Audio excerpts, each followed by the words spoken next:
It's Friday here on Outpost Unknown. You know what that means. We are exhuming the X-Files once again. Thank you for listening. Hit that like and subscribe. Follow us as we work our way through the entire series, all 8,452 episodes of it. My name is Matthew, here again with Jeremy. That's me. And tonight we are talking the episode Grotesque. This is episode 14 of season 3, directed by Kim Manners, written by Howard Gordon. Now, I have a few thoughts about this. Did you remember this episode at all from when you were a kid? It took me a while, but there is a certain scene where something happens that I'm like, oh yeah, this episode. Yeah. But until then, nah. This episode was kind of a very impactful episode for me when I was a kid, because when I saw it, it immediately hooked my imagination. This was before I saw Roger Corman's A Bucket of Blood, which it's a comedic version of the same sort of thing about an artist who accidentally kills someone and then encases them in clay, and it turns out he becomes considered an amazing artist, but he has to murder people and put them in clay to be able to do it. So different tone, but it's the same sort of idea in a way. And this became the inspiration for me. I made a movie called Blood Model about a nude model who I won't spoil it, but needs the blood of people in order to create art. And this episode always stuck in my head. Even as an adult, especially the scene we'll talk about probably later. But yeah, you probably already know I'm going to love this episode because I do. But let's get into it, Jeremy. Gush. Right. Yeah. Let's get into it. What's the prologue about here? So it starts out with a nude dude with a luscious mane is being drawn in charcoal by an art class. Nude dude with a luscious mane. There is... I could tell right off the bat that there is going to be tons of sweat in this episode because it as it pans around the room, everybody is normal except for sexually frustrated and sweaty dollar store Jean-Claude Van Damme is drawing this dude like he's all twitchy, sweaty, and he's like barely containing vigorously the urge to masturbate. He's being very vigorous with that chalk. Very vigorous. But then it kind of pans around to what he's actually drawing, and while it's the body, the head is of... he's drawing the Green Goblin instead of this dude with a luscious mane. Yeah. And I read a note, it's like, dude, you want to jerk off in public? Just go to an adult movie theater. You don't... you do what you're doing. The nude model was very... he would look over... and he was very uncomfortable with the crazy movements. And X-Files has done this amazingly, casting these weirdo guys who just are some of the creepiest people. Like, I want an episode with just all of the weirdos that have been cast in this show together. It'd be incredible. I gotta wonder what that casting room looks like. Like, do they just bring in this like bucket of water or a spray bottle? They're like, all right, read that part. And then they hose him down like, all right, read it again, but slower. Yeah. And twitch a little while you're reading it. So they dismiss the class. The nude model guy, of course he's driving an old Camaro. Like, he just goes sit naked in front of a class looking strong. Like, that's what probably has T-tops, and his favorite movie is Smokey and the Bandit. But as he's unlocking his door, something fucks up about the key. He can't immediately get in, and then gets attacked by a box cutter. You see a box cutter get raised behind him, slashes down towards him, and then he screams, but you don't really see what happens. Yeah. Next scene is the FBI breaks in and busts the pervert from the previous scene, and he's led... Look, just because he's sexually frustrated does not make him a pervert. All right, man. The guy's twitchy and sweaty, you know. And he's twitchy and sweaty and almost uncontrollably so at a nude drawing. Like, if I went to an art class, down at UNL here, and there was a dude across the room, I'm like, everything that dude is doing is normal. No, Yeah, he's you're gonna probably gonna pull get his dick arrested. out. Yeah, You're gonna get like, arrested. Where was the instructor when that was like, going on? well, he puts the cloth around him. Like he eventually he walks over and puts like a sheet around the model, and they like dismissed everybody. So that's you see him briefly. So maybe he just like realizes what's going on. Is like, all right, we got to cut this short. But anyway, I write that the FBI busts in and busts the pervert while he's laying in bed, and they're led by the dude that gets stabbed in the neck by RoboCop. Yes, And Clarence Boddicker. okay, Red Foreman from that '70s show for people who know him from there. But Clarence Boddicker is Kurtwood Smith is the actor's name. He's amazing in RoboCop. That line when he walks in, he's like, "Bitches just leave." leave. It's so good. And what like there's he for some reason the crazy dude bites one of the random agents, and they draw Yeah. a bunch of attention to it, and then they even mention it later in the show. It has zero payoff. Well, um no, it's a misdirect. The whole idea, the reason why they keep going back to that FBI agent that gets like bit is they want the audience to think that, oh well, it's that dude. That's the dude that everyone's looking for.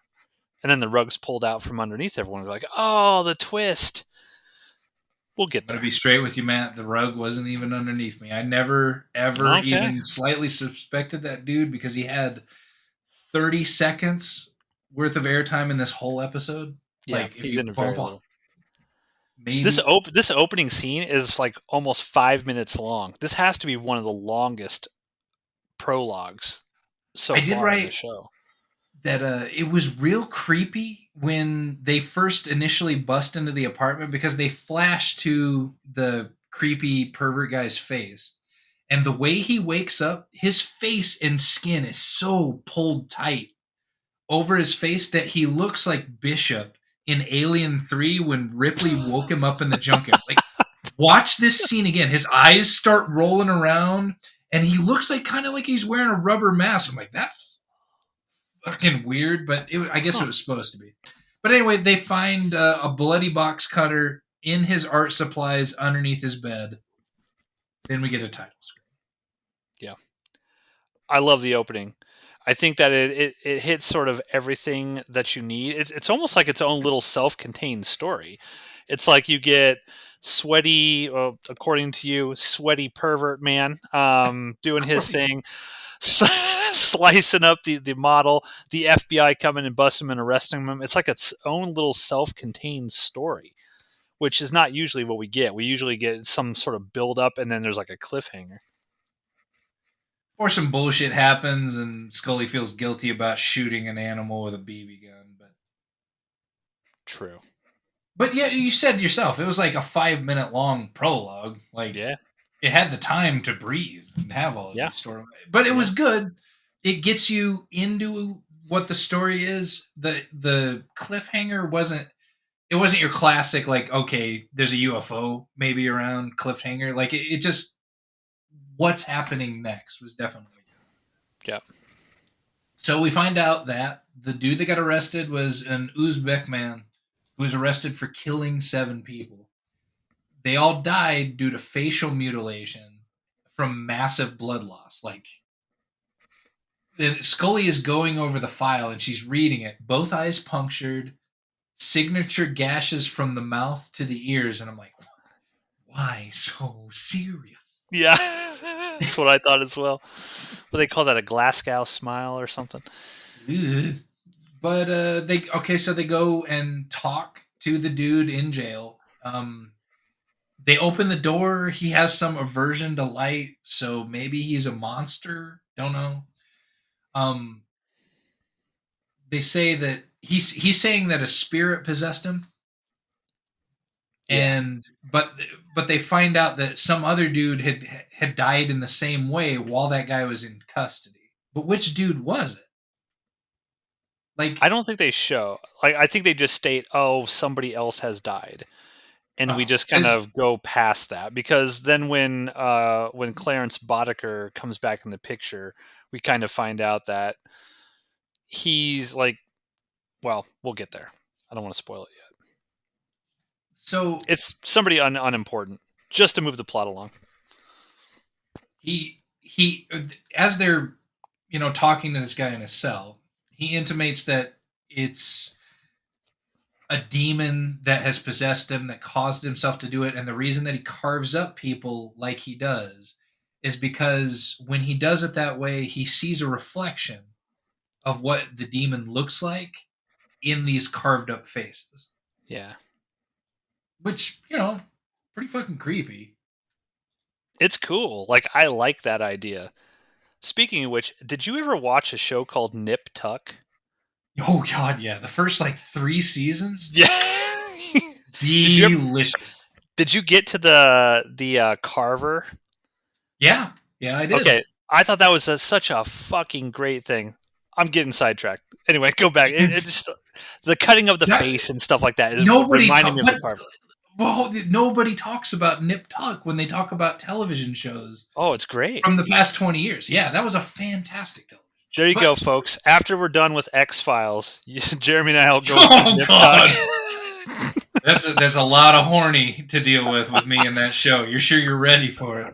Look, I've got my Come on. spray bottle here. I've got everything I need. We'll just be sweaty together watching Nip Tuck. We'll do like watch-alongs with video on or something. Snuggled up under a blanket, it'll be great. Shirtless So, watch-alongs of Nip Tuck. um, he finds out that well, you find out that the guy leading this investigation is a behavioral science guy from Quantico, and he's like the head behavioral science guy. And from the past that Mulder has built a reputation from being able to just draw up like Profiling, profiles of yeah. who people are. So he was one of the, you know, by all accounts, is one of the best that has ever been in the bureau. So of course they know of each other, and you find out that they hate each other. Yeah. Like Um, Clarence Boddicker is the legendary. They make, and there's a fact that I'll get to a little bit later, because you watched the television show Mindhunter, right? oh yeah, Yeah, this great. is, Why? What happened to that show? they just Did canceled it, man. Netflix? Yeah, Yeah. just And that was a David Fincher thing too. You'd think they would let that go on a little while. But this guy was modeled off of that younger guy from Mindhunter, like the legitimate real FBI agent who created the serial killer profiles. That's who Clarence Boddicker is trying to, or is modeled after in this. And they state he's a legend, right? And yeah, Mulder, and he just does not like Mulder, which we'll find out for reasons why later. yeah. And Scully, like, it opens it up for this joke that they just kind of pass over and try to deflect what it was actually about. But these are the kind of Mulder jokes that I love. And Scully thought that they would get along, and Mulder says, "It's because I didn't want to get my knees dirty." And without skipping a beat, Scully's just like, "Yeah, I can understand why you people would want to worship. Like, okay, so he's getting down on his knees to worship Yeah. this god." And Mulder's like, "Yeah, okay, yeah, it was something like that. No, that was a dick sucking joke. Yeah. It was Went right over solid." Scully's head. They and then I had to note that immediately afterwards they break into this investigation scene. They break into this guy's apartment to look at the stuff. This cat scares the shit out of Scully. Yeah, I wrote that cat jump scare. And we never see this cat again. Nope. Like, what was the fucking cat? Was the cat a demon? No, I think it was Was it just a this dude's dude's cat. cat? Okay. Doesn't All she right. make a question like, how was the cat missed or something? I think she makes some sort of strange line like, how did we not know the cat was in this house? And then we just never talk about the cat again. But okay, Yeah. the show's not about cats. It's not the cat files. I think the drawings are awesome. It was Yeah. one of the things that I really, really liked as a kid, because I used to draw all the time. Like, I was a drawer of things, and I think one of the things that really hit me about this episode when I was a kid is just a beautiful horror artwork everywhere. Like, they didn't cheap out on the production design on this. They had artists Yeah. do all this cool shit and No post it. titty gorillas on the wall. Exactly, right? No titty gorilla, or it's titty squatch. And so, like, it just looked gorgeous. And this episode in itself looks gorgeous. The way that they light everything and like the blues, and it's just, it's gorgeous to look at, everything in this episode. But the entire apartment is just wallpapered with pictures of this demon drawn in a lot of different mediums, a lot of charcoal. I'm a big fan of charcoal drawing, by the way. Oh, did not know It that. did. I don't know what it is about looking at shit done in charcoal. Maybe my favorite medium. Interesting. For whatever Okay. that's fucking worth. But anyway, all of the art very, very good. They look underneath the bed in his, art supplies. Nothing there, but he feels like a draft coming through the wall. And this is the scene where I all of a sudden remember the show, because they kind of pry open a door, or this like hidden door that's behind stuff, and they find this room that's just full of clay sculptures, really good clay sculptures Yeah. of gargoyles, of very, very similar gargoyles.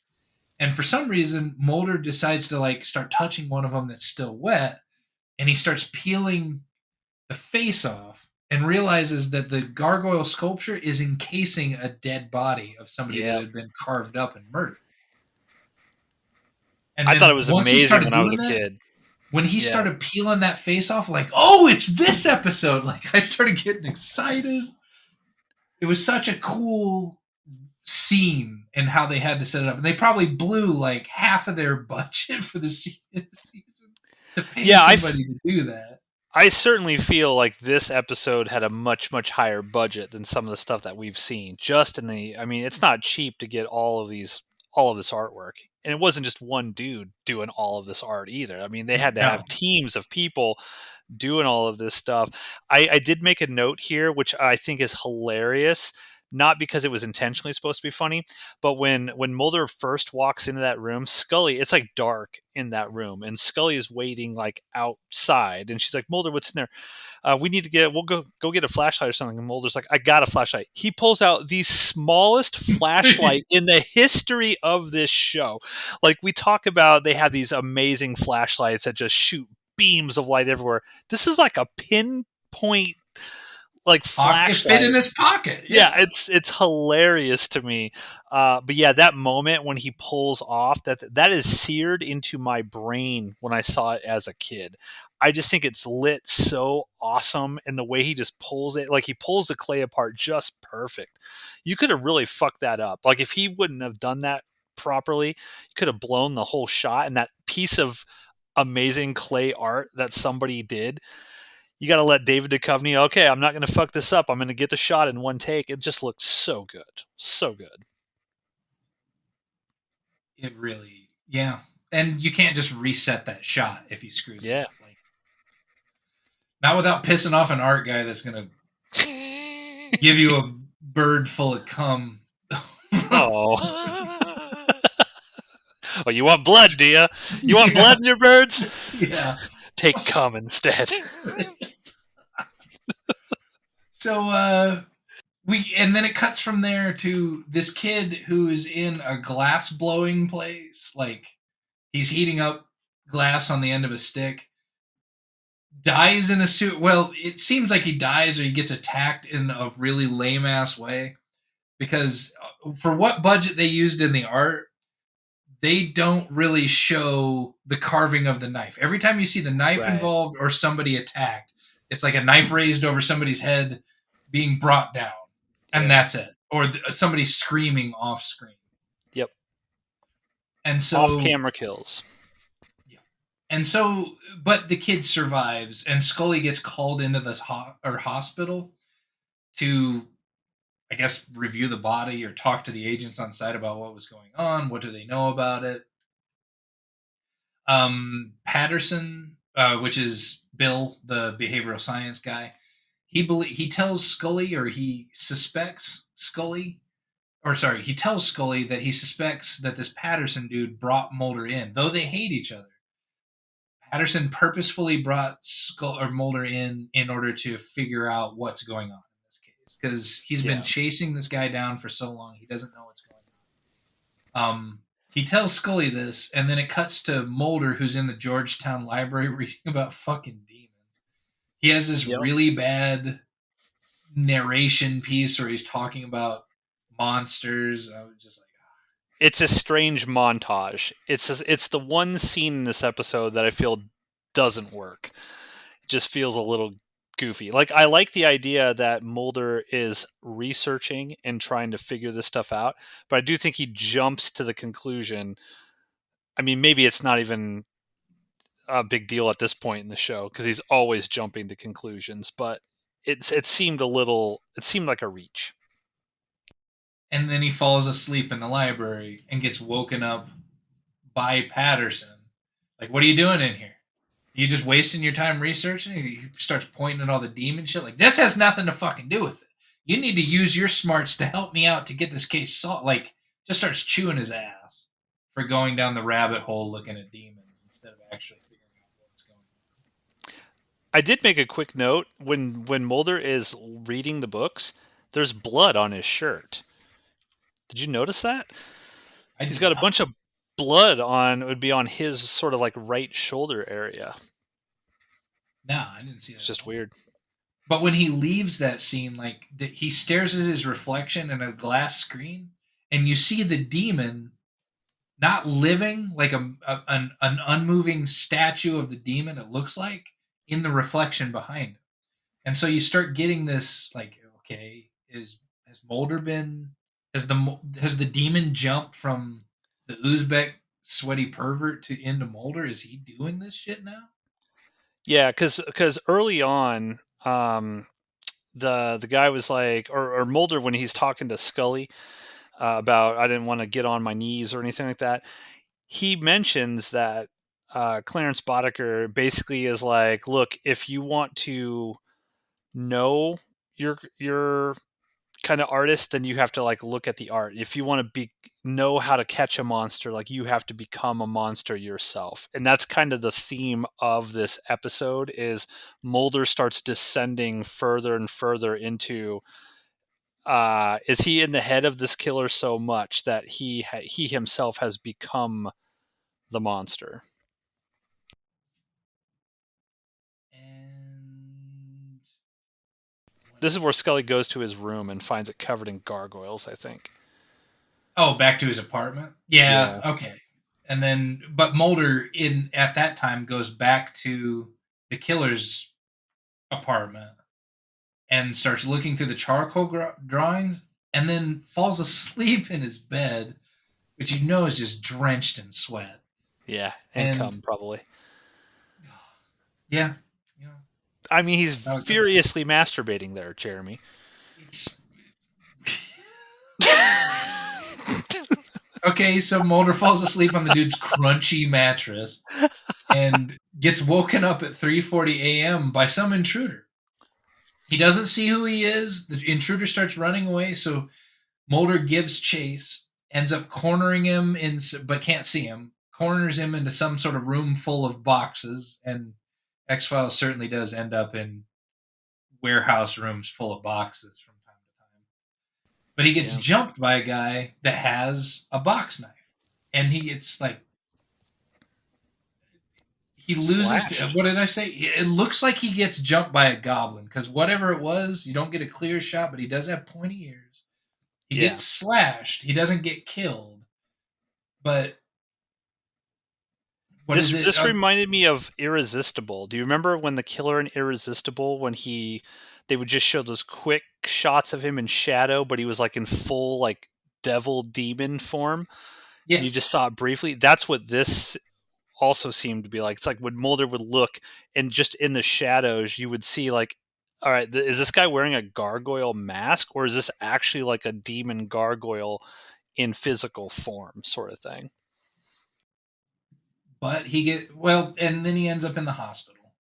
He didn't get killed. He got cut like right next to his eyeball with a box cutter. Yeah. Mulder or sorry, Scully goes to the hospital and just starts dressing down Mulder. And I did write that she was bitching at him in the last episode, and she still hasn't stopped. She's still apparently pissed off at him, talking about how he's off the reservation. He's going kind of solo off the deep end, all She's by worried about himself. him. She mentions at one point, she's like, I haven't talked to you in 2 days. She's been trying to get a hold of him and he won't return her calls. He's not reaching out to her because he's trying to solve it by becoming the monster. And Scully tells him straight up, I found out that Patterson did in fact requisition you for this case, and that she what I never understood why she said it the way she did. She tells Mulder that Patterson is testing him. But for Yeah. what purpose? I don't get it. Yeah, I think that she kind of just felt like Patterson was trying to fuck with them a little bit. Like, maybe they hate each other. And so he's trying to put Mulder through the paces, but he's doing it in such a way that that's not healthy at all. Be like, I'm going to push you to the edge. Are you going to fall over that edge, Mulder, or are you gonna stay on the right side and catch this guy? Like, she feels, because she actually dresses Patterson down, Patterson down for a minute, and he's yeah. like, well, I don't know what you're talking about. And she's like, I know exactly what the fuck you're doing. You're pushing him to the edge here. And so yeah, I think she's just trying to get Mulder to realize that that guy's fucking with him. Well, Mulder goes and confronts Patterson himself, and he's just like, "You're doing this to me because we hate each other." And then Patterson has this really honest moment where he's like, "No, you're the best, and we need to work together because I need to close the Yeah. books on this one or something like that." Yeah. I wrote down what he told Scully when Scully was confronting me. He says, let Mulder do what he needs to do and stay out of his way. And so, what is it? Scully finds that Scully razor. razor in a tire for no reason, and it's It's sticking weird. like not out of the sidewall; it's sticking like out of the tread. If if that tire had rolled over, it would have just flecked that thing off or buried it in the tire. But it was shiny. She followed her way to it. She looks underneath the vehicle for voodoo reasons and sees the box cutter that slashed Mulder there. I believe that's what they're hinting at, right? Well, they're basically. I thought that was the pervert guy's box cutter, because he goes later on. Scully goes into the evidence and finds out that that is the murder weapon that they got from the pervert guy's house. How in the world did Mulder get his hands on it? Because eventually they find out that Mulder's fingerprints are all over it. So I don't think that's And the one that slashed him. I think that's the pervert who was arrested. That's the one they got from him. I guess what is it doing under the car then at the crime scene where Mulder got slashed? Because that's where they were there, right? No, he had gotten slashed before that, didn't he? Yeah, but I thought where were they talking at where Scully goes out to the car and finds the razor? She had just. Oh yeah, maybe you're right. So she had just gotten done talking to Patterson, and Mulder had already left by that point. Yeah, because he was in the hospital and she leaves there to Oh, confront Patterson wherever the okay. hell Patterson is at. Well, yeah. So I still think so I think we're both right. I think it was because what we find out a little bit later is that was the razor that was in the evidence. And I think when we reveal who the actual person is, they would have been able to take that razor out, probably used it against Mulder, knowing that Mulder had already looked at that, because he mentions it later on. He already went through it and looked, and he was holding that razor to try to get into the mind of the killer or whatever. So Yeah, then that guy probably took it, knowing that Mulder had already touched it, slashed him with it, threw it underneath the car or whatever, and eventually Scully found it. And so I think we're both right. but it seems like at this point that, at least from Scully's perspective, that Mulder something's broken in him because only Yeah. his fingerprints are on it. He slashed himself, is what she thinks. And she actually goes into a later scene still with that motivation because Mulder goes back to the skull, or Scully is digging up files about a copycat killer.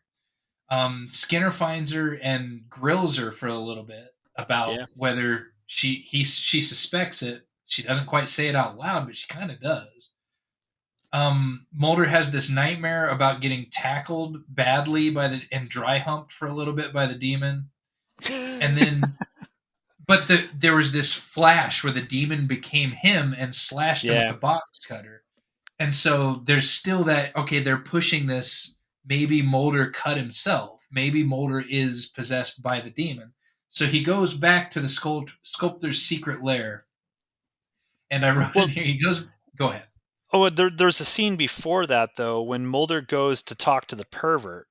Remember, and he punches the guy in the face, and then the pervert's Yeah. like, "Well, maybe the monster has found you," sort of thing. And then that's another moment where the writers are basically trying to be like, "Well, see, maybe this demon has entered into Mulder, and Mulder is the one causing all of this stuff."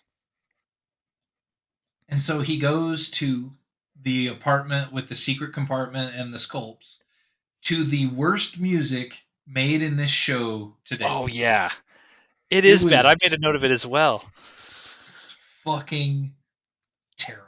But It and doesn't it's fit the scene at all. no, it doesn't. Um, he gets inside the room. He finds a blood trail and finds a fucking severed arm, which is weird.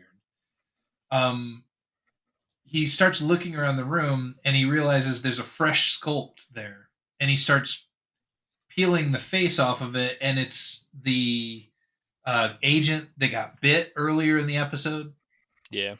and that's his arm laying over there. Um, then Scully is at Mulder's apartment. God, this fucking episode jumps all over the place. She listens to answering machine message from that agent in particular saying, "Hey, I got some stuff I got going here. You need to call me." Leaves his cell phone number. She picks up the phone, calls the cell phone. Mulder picks up this other agent's cell phone because it just happens to be ringing in that room. And Scully's like, "Okay, none of this is normal, Mulder. What the fuck is going on?" Yeah. Turn yourself in. We'll figure it out together. And he's like, "No, I gotta stay here. I gotta do or protect something." I can't remember what he said exactly, but Scully confronts him on the call and then tells him to stay exactly where he is. Then he figures out that the sculpt has the dead agent inside of there. Patterson is all of a sudden there with a gun to his back, I believe. Yeah. And He's like, no, Mulder, what is going on? yeah, what's going on here? And then, but he doesn't know. I'm wrong because Patterson doesn't have a gun out. Mulder draws down on him and says, "Look at your hands." And Patterson looks down at his hands and Yeah, sees that that's they're right. covered in sculpting. He's He like, it was you realizes the whole time. it was him. He starts convincing Patterson that Patterson, have been the killer the whole time. Scully shows up suddenly and says, "Why are you drawing down on that agent? What is going on, Mulder?" And it allows her to get like punched by Patterson as Patterson flees. So they give Yeah. chase. They chase him up to the roof of the house. Um, he gets shot at that point after he tries to jump on Mulder with a box cutter. And you see Um, you see some demon gargoyle face in certain shots in this as well as he's running. I will point out that the rooftop scene looked awesome because you could tell it legitimately started raining. Because when the scene starts, there's no rain, and then as it goes on, you just see like the rain coming down on him. I thought that was really cool. oh, I didn't even pick up on that part. But I am watching it in very low resolution, so I might have missed it entirely. Yeah, but you're right. It was a good looking shot. The lighting was great. There was an intensity to it that was just very enjoyable.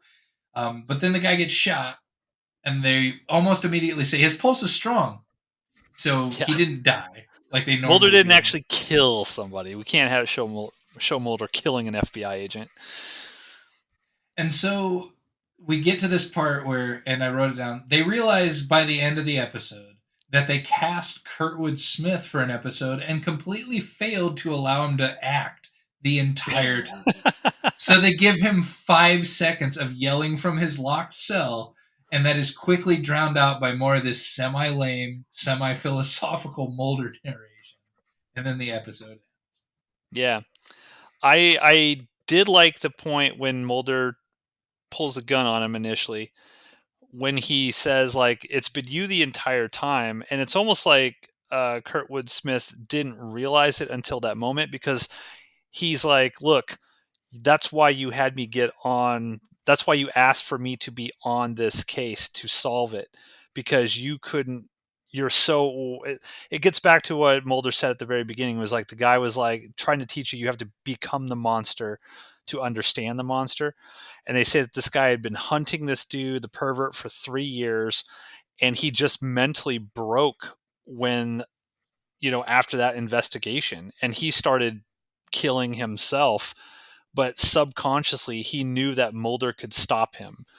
And that's why he asked to get Mulder on the case and then go through. I thought that was a really cool concept and a really cool idea that was sort of underneath the surface throughout this whole episode. But And they didn't like overblow that scene by having him go through this whole denial bit. He just kind of yeah, accepted it, and then the crazy demon whatever took over. That was yeah. good. So what'd you think of Grotesque? I mean, all of the special effects in it were super good. The tone of the entire episode was really, really good. Was this my favorite killer episode so far?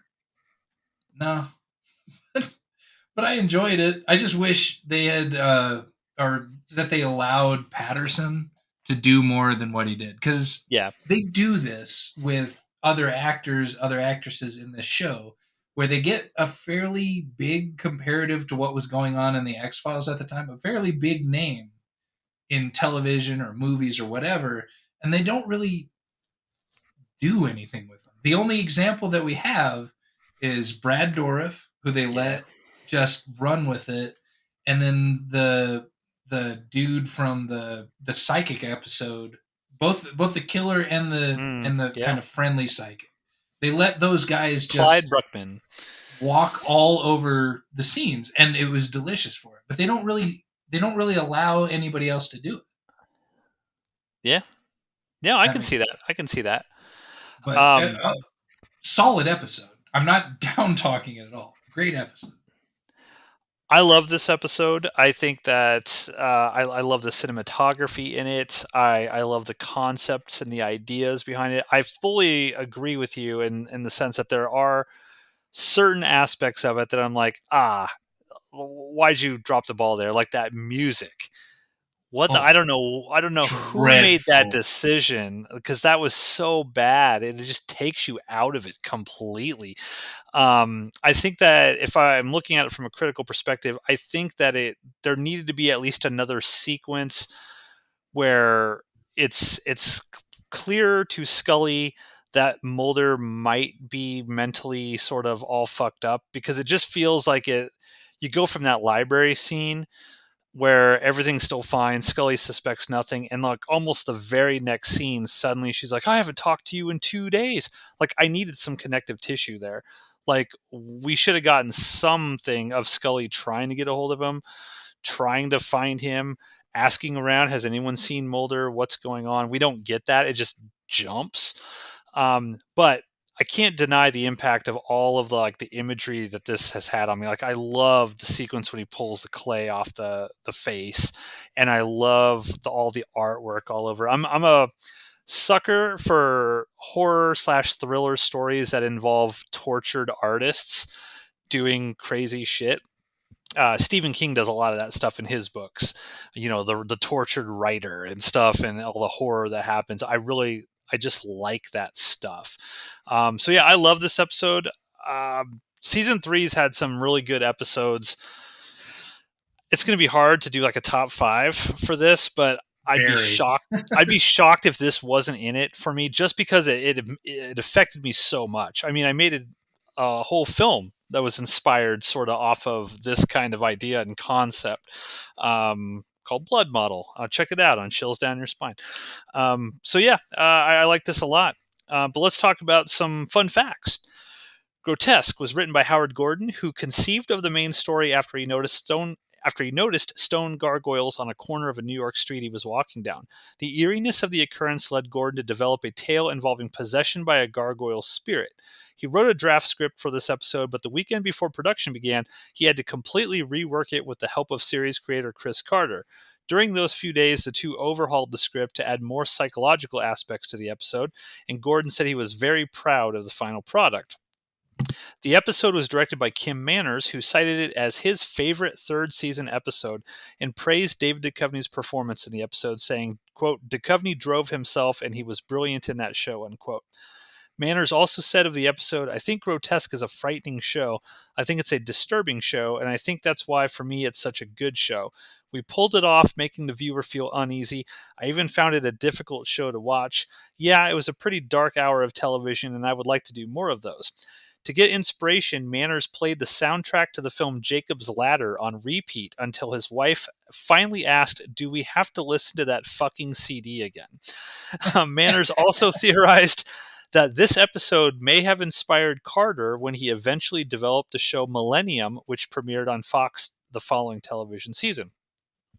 Now, the producers originally planned to film the teaser sequence at a Catholic hospital, but the hospital was reluctant to affix a fake gargoyle to the building. Then the shot was relocated to Heritage Hall, a noted filming location and former post office in Vancouver. Some last-minute scrambling was required when city workers tore up the sidewalk where the producers planned to film the scene. The construction crew reassured the show that the construction would be finished in time for filming, and the work was finished just 2 hours before shooting started. Agent Bill Patterson is based on real-life FBI profiler John Douglas. Scully says Patterson wrote the book on profiling, and John Douglas literally wrote the book on profiling. Agent Nemhauser says the case nearly killed Patterson, and Douglas did almost die from stress-related incidents. The character Holden Ford, played by Jonathan Groff in Mindhunter, was also inspired by John Douglas, who co-authored the nonfiction book on which that series is based. Multiple episodes center around the psychological toll Ford's work takes on him, including causing panic attacks. This episode did win the Emmy for Outstanding Cinematography for a Series. And two of Mulder's lines, "To catch a monster, you had to become one yourself," and "We are left alone staring into the abyss," that, crappy pseudo-science dialogue that Jeremy loves so much, are an actual reference to quotes from German philosopher Friedrich Nietzsche, who stated, "He who fights with monsters should look to it that he himself does not become a monster, and when you gaze long into an abyss, the abyss also gazes into you." So there you go, folks. There's another episode of eXhuming the X-Files. Check out Grotesque. I think it's definitely worth a watch for sure. Hit that like and subscribe. Next week, we're going back into alien stuff, guys. We're starting the first of a 2-part arc. We're going to talk Piper Maru. We will see you then. Adios.